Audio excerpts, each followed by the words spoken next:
तो इस एपिसोड हम देखने वाले हैं कि डोरेमोन किडनैप हो जाता है और उसके साथ क्या होता है। Let's go. मूवी शुरू होती है और हम 22वीं सदी में डोरेमोन को देखते हैं। डोरेमोन भागकर अपनी क्लास पार्टी में जा रहा था। डोरेमोन को उस पार्टी में इनवाइट किया गया था। डोरेमोन उस पार्टी में जा रहा था लेकिन कोई उसको फॉलो भी कर रहा था। जब वो अपनी पार्टी में पहुंच गया था तो उसको पावरमोन मिलता है। डोरेमोन उससे मिलता है।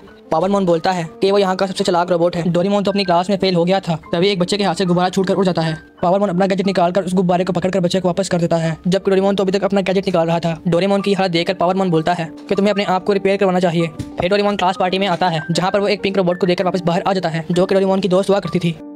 फिर हम नोबिता को देखते हैं जो बाहर खेलने जा रहा था लेकिन उसकी मॉम उसे रोक लेती है। फिर नोबिता देखता है कि कल तो डोरेमोन की बर्थडे है तो वो इसके लिए गिफ्ट लेने का सोचता है और बाहर जाकर एक डोरा के खरीदता है। रास्ते में इसको उसके दोस्त मिल गए थे। वो उनको बोलता है कि कल डोरेमोन का बर्थडे है और मैंने उसके लिए एक तोहफा लिया है। और बोलता है डोरेमोन अपने बर्थडे के लिए खुश नहीं है। उसने मुझे एक बार बताया था कि उसे एमएस फैक्ट्री में बनाया गया था। जब वो तैयार हो रहा था तभी उस पर बिजली गिरती है और उसका एक स्क्रू टूट जाता है, जिसकी वजह से डोरेमोन की क्वालिटी बाकियों से कम थी और वो किसी भी चीज में अच्छा ना था। वो हर चीज खराब करता था। उसको अपना मालिक भी ना मिल पाया। लेकिन फिर एक छोटे बच्चे शिवाशी ने उसको सिलेक्ट किया। इसके बाद डोरेमोन काफी खुश हुआ और डोरेमोन शिवाशी का ख्याल रखता है।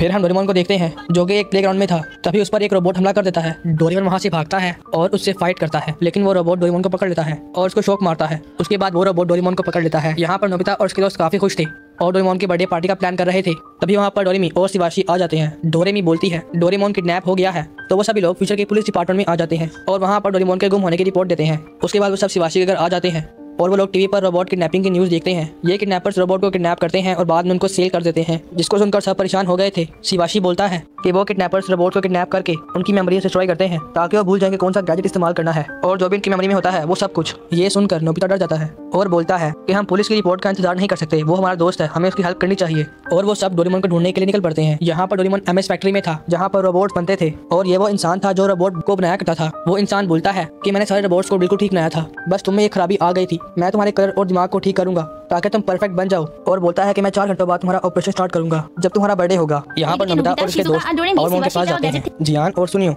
गेम सेंटर में जाते हैं जहाँ नोबिता वगैरह पावरमोन के घर आ गए थे और उससे पूछते हैं क्या तुम्हें डोरेमोन का पता है। लेकिन पावरमोन को कुछ मालूम ना था और बोलता है चिंता मत करो, डोरेमोन किडनैप नहीं हुआ क्योंकि मार्केट में खराब रोबोट के पैसे नहीं मिलते। ये सुनकर नोबिता को काफी गुस्सा आता है। जाने से पहले पावरमोन अपना एक डिवाइस नोबिता पर फेंक देता है। फिर वो सब पिंक रोबोट के पास आते हैं और उससे भी डोरेमोन के बारे में पूछते हैं। पिंक रोबोट बोलती है मैं भी नहीं जानती। उसके बाद डोरेमी को शिवाशी का कॉल आता है कि मुझे यहाँ पर कुछ मिला है। वहाँ पर जंगल तबाह हुआ था। आ जाते हैं और लकड़ी से एमएस लिखा हुआ था। ये देख के वो काफी हैरान होते हैं। नोबिता को एयरगन मिलती है। जियान और सुनियो को एक औरत दिखती है जिसके बैग में कुछ था तो वो लोग इसका पीछा करते हैं और देखते हैं कि एक औरत सुनसान फैक्ट्री में जाकर वो बैग देती है। ये सब देख के वो काफी हैरान थे और उन लोगों को रोबोट किडनैपिंग का पता लग जाता है। वो लोग उसका पीछा करते हैं और एक कारखाने में आ जाते हैं और फिर डोरेमी को कॉल करके बताते हैं। लेकिन तभी वो किडनैपर जियान और सुनियो को पकड़ लेते हैं। लेकिन जियान और सुनियो ने वहाँ की लोकेशन बता दी थी। वो लोग उस जगह पर जाते हैं जहाँ पर जियान और सुनियो थे और अंदर जाते हैं जहाँ पर वो देखते हैं कि किडनैपर्स ने जियान और सुनियो को किडनैप कर लिया है। तभी नोबिता और डोरेमी आ जाते हैं लेकिन वो लोग भी पकड़े गए थे। लेकिन पावरमोन और पिंक रोबोट वहाँ पर पुलिस को लेकर आ गए थे और नोबिता और उनके दोस्तों को बचा लेते हैं।